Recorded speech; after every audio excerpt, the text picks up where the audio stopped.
Hello student, welcome to our YouTube channel. आज हम exercise 3.5 question number 4 का 5th part discuss करने जा रहे हैं, जो कि बहुत इंपॉर्टेंट क्वेश्चन है एग्जामिनेशन पॉइंट ऑफ व्यू से।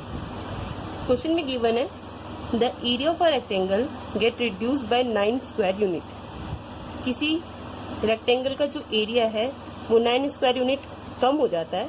कब? If its length is reduced by 5 unit and breath is increase by 3 unit. ये इफेक्ट जो है कि एरिया 9 कम हो जाता है, ये कब होता है? जब हम लेंथ को रिड्यूस कर देते हैं। रिड्यूस का मतलब कम कर देते हैं 5 यूनिट और ब्रेथ को इंक्रीज कर देते हैं 3 यूनिट। ठीक है, अगर हम लेंथ को 5 यूनिट घटा दें और ब्रेथ को 3 यूनिट बढ़ा दें तो जो एरिया है वो पहले से 9 स्क्वायर यूनिट कम हो जाएगा।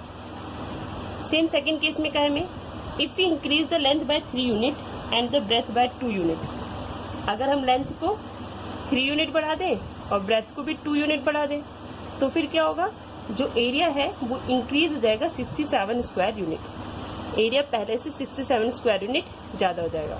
तो क्वेश्चन में बोला फाइंड द डायमेंशंस, हमें डायमेंशन बतानी है, यानी लेंथ और ब्रेथ बतानी है। ठीक है, तो लेट करते हैं। जो हमें बताना है लेंथ और ब्रेथ बतानी है, तो हमने लेट किया length is equal to x, breadth is equal to y. अब एक चीज का ध्यान रखना है, इस क्वेश्चन के अंदर 3 चीजों में चेंज हो रहा है। एक एरिया चेंज हो रहा है, एक लेंथ चेंज हो रही है, एक ब्रेथ चेंज हो रही है। इन 3 चीजों पे इफेक्ट पड़ रहा है। जब भी किसी क्वेश्चन के अंदर 3 चीजों पे इफेक्ट पड़ता है तो उसमें से हम 2 को लेट करते हैं और तीसरे के बेस पे इक्वेशन बनाते हैं। जैसे आपसे हमसे डायमेंशन पूछा था तो हमने लेंथ और ब्रेथ को एज्यूम कर लिया, बचा क्या? एरिया। तो इक्वेशन हमारी एरिया के बेस पे बनेगी, इसलिए हम यहाँ पे क्या निकालेंगे? एरिया निकालेंगे हर केस में। तो एरिया क्या होता है? Length into breadth. तो एरिया हो जाएगा x into y, length into breadth. ठीक है, अब हम केस फर्स्ट लेते हैं। फर्स्ट केस में हमें कहा है कि अगर हम लेंथ को रिड्यूस कर दे 5 यूनिट, तो लेंथ पहले कितनी थी? एक्स। अब 5 यूनिट घटाना है तो लेंथ क्या हो जाएगी? X minus 5। फिर ब्रेथ को इंक्रीज करना है 3 यूनिट, तो ब्रेथ पहले वाई थी, अब 3 यूनिट बढ़ा देंगे तो क्या हो जाएगी? Y plus 3। मैंने क्या बताया, इक्वेशन एरिया के बेस पे बनेगी, यानी हमें एरिया निकालना है। और एरिया क्या होता है? Length into breath. ये हमारी लेंथ है, ये हमारी ब्रेथ है, इसे मल्टीप्लाई करेंगे तो एरिया आ जाएगा। अब क्वेश्चन में क्या कहा था कि जो हमारा नया एरिया है वो रिड्यूस हो गया 9 स्क्वायर यूनिट, यानी वो पहले से 9 स्क्वायर यूनिट कम है। यानी जो इस एरिया की वैल्यू है वो पहले वाले जो एरिया है, पहला एरिया क्या था? एक्स वाई, इससे 9 कम है। यानी पहले में से अगर हम 9 घटा दें तो हमारे नए एरिया के इक्वल आएगा। ठीक है, ब्रैकेट खोलते हैं। एक्स से वाई को करेंगे एक्स वाई, एक्स से 3 को करेंगे 3x, फिर 5 से वाई को करेंगे 5y प्लस माइनस माइनस, 5 से 3 को क्या? 50 प्लस माइनस माइनस, और इक्वल में गिवन हमें एक्स वाई माइनस 9। दोनों तरफ एक्स वाई है, कैंसिल हो गया, तो 3x माइनस 5y माइनस 15 था, उधर शिफ्ट करेंगे, प्लस 15 हो गया, तो 3x minus 5y is equal two plus minus minus 15 में से 9 माइनस करेंगे 6। ठीक है, ये हमारी फर्स्ट इक्वेशन हो गई। सेम सेकंड इक्वेशन बनाते हैं। सेकंड में बोला है if you increase the length by 3 and the breadth by 2। अब हमें लेंथ को भी बढ़ाना है और ब्रेथ को भी बढ़ाना है। लेंथ को 3 यूनिट बढ़ाना है, ब्रेथ को 2 यूनिट। तो लेंथ पहले x थी, अब क्या हो जाएगी? x प्लस 3 यूनिट बढ़ाना है। ब्रेथ पहले y थी, अब 2 यूनिट बढ़ जाएगी, तो ब्रेथ क्या हो जाएगी? y plus 2। अगेन हमें एरिया निकालना है, तो लेंथ इंटू ब्रेथ, ये नया एरिया आ गया। अब क्या कहें, जो हमारा नया एरिया है वो इंक्रीज हो जाता है 67 स्क्वायर यूनिट। पहले से 67 इंक्रीज हो गया है, मतलब पहले से 67 ज्यादा है। तो पहले कितना था?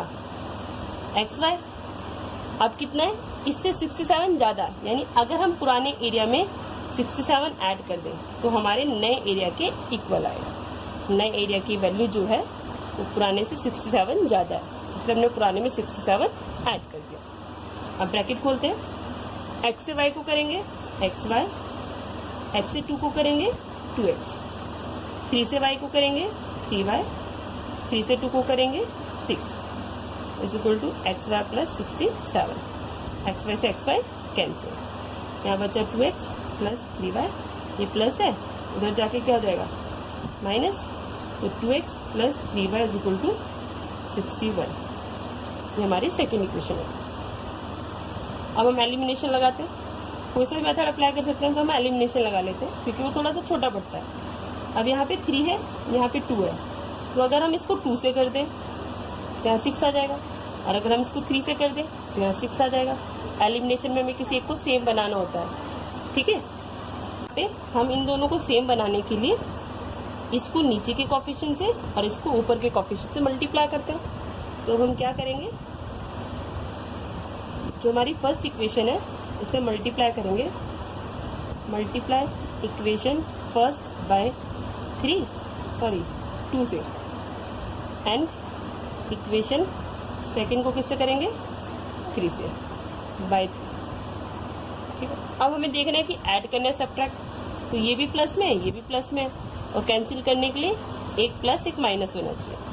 तो यहाँ पे हमें इसका साइन चेंज करना पड़ेगा, और जब हमें साइन चेंज करना होता है तो हम सब्ट्रैक्ट करते हैं। तो देन सब्ट्रैक्ट न्यू इक्वेशंस, ठीक है।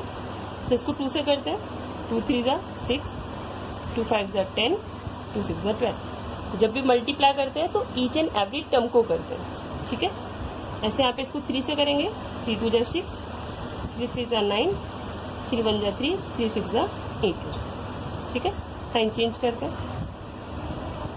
ये कैंसिल हो गया, माइनस माइनस प्लस 10 और 9 19y, प्लस माइनस माइनस, 3 में से 2 गया 1, 8 में से 1 गया 7, यहाँ बचा 1, साइन बढ़ेगा, इससे ये कैंसिल हो गया।